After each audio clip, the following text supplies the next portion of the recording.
radio entrepreneurs, always talking to entrepreneurs. And today in the studio, we have Alex Khitrik. Khitrik, sorry, Alex, of Ina's Kitchen in Newton Center.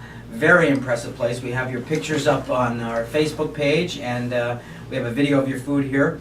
Alex, first, why don't you tell us a little bit about Ina's Kitchen, and then we'll get into the story of some of the food and everything like that. It's, first of all, deli, me and my mom, Ina. Right. It's definitely a unique concept, I guess, we stumbled upon, Jewish food from around the world. So, I mean, us on this platter here, we have falafel next to pastrami that we cure ourselves, chopped liver, also like our Eastern European heritage, just kind of what we associate as Jewish cuisine. I mean, and we make everything from scratch. That's kind of our forte. Right. And, I'm not used to going to places that make their own pastrami. Usually they import it from a distributor. You're making your own pastrami and curing it. Yeah, we didn't want anything. I mean, we wanted to make everything ourselves. Ideally, we would have gone, corned beef, pastrami already cured, and we'd cook it ourselves. But we just couldn't find anything that was good. I mean, initially we opened up, grass-fed meat. We were using local meat. We wanted something without nitrates.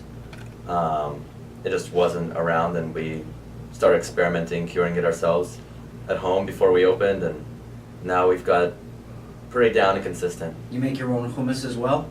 Everything. From scratch?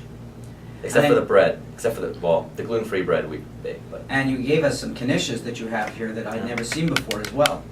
Yeah, so the puff pastry we also don't make ourselves, but we make all the fillings, and cabbage is kind of our traditional filling from Russia. I had never had a cabbage knish, and it was unbelievable.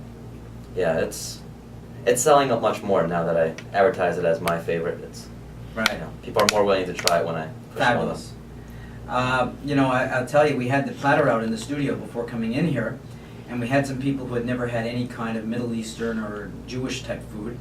And one person in particular we convinced to try the falafel, and she was blown away. She said, and then at the end she said, "I love falafel." Yeah, that's nice. We even have, it's interesting seeing parents feed their babies falafel, like even with hot sauce on it. Right. It's that's one of the, people often go away and they post and best falafel around. So where was the inspiration to start a deli? I mean, I'm sure you could have done a lot of other things. So Ina, my mother, and I, we were kind of talking about what we want to open. I mean, we looked at various different things, bakeries. I mean, we wanted ideally like a breakfast and lunch place. She wasn't happy at, it was time she wanted to own her own business again. Had she been in the food business before? She was managing the food service for Jewish community housing for the elderly. Oh, okay. And and I, worked in food briefly before too, and was happy to get back into it. And I remember she called me up and she said, "A deli, that's what I know. That's what we need to open up, a deli." And it was actually after watching an episode of the Diners, Drive-Ins, and Dives. Sure. Yeah. So after watching that My wife's favorite show. Yeah. So it was it was just a big light bulb went off, and then we were looking at for spaces, and the one Newton Center was available. And a lot of people would say that wouldn't be a good space because there isn't a lot of foot traffic there, and it isn't not a lot of car traffic either. But you seem to always be busy. Yeah, it's kind of a cult place. Well, the thing is, yeah, exactly. It's on the side street. The fact is, once people do come, then they know how to get there again, hopefully. Right. So pretty much, all our customers, new ones, become regulars, and even when they're out of town, we get people that come in. Now we've been open 2 years in May, so they come in basically twice a year. When they come in for a, meditation retreat, or, if they're in town for business, it's pretty cool that people come back even a year after they left. They remember us when they were in town. Nice. So, would you ever have a second deli, or are you going to stick with one and just sort of work that one? We can't leave the place. It is kind of us. One of us is always there. Right. Usually both of us. And except for one, we need a break from each and other. Mom's in the kitchen cooking. She's your chef? Yeah. We also have a Polish cook as well, who's great, who's been with us from almost day one. And Greg's been out front. You probably met him too. Mm-hmm. But now today you came in with a catering platter, and I think a lot of people don't think about you and catering.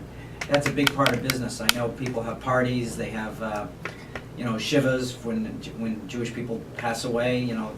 Yeah. So you do shivas as well, and you do catering, which is a nice part of the business. Yeah, people are sometimes surprised, like, oh, you do catering. It's like, hell yeah, we do catering. It's we've had to turn down like some full service gigs, like that's kind of we're doing my own wedding. We are catering that. Right. But You're gonna work at your own wedding.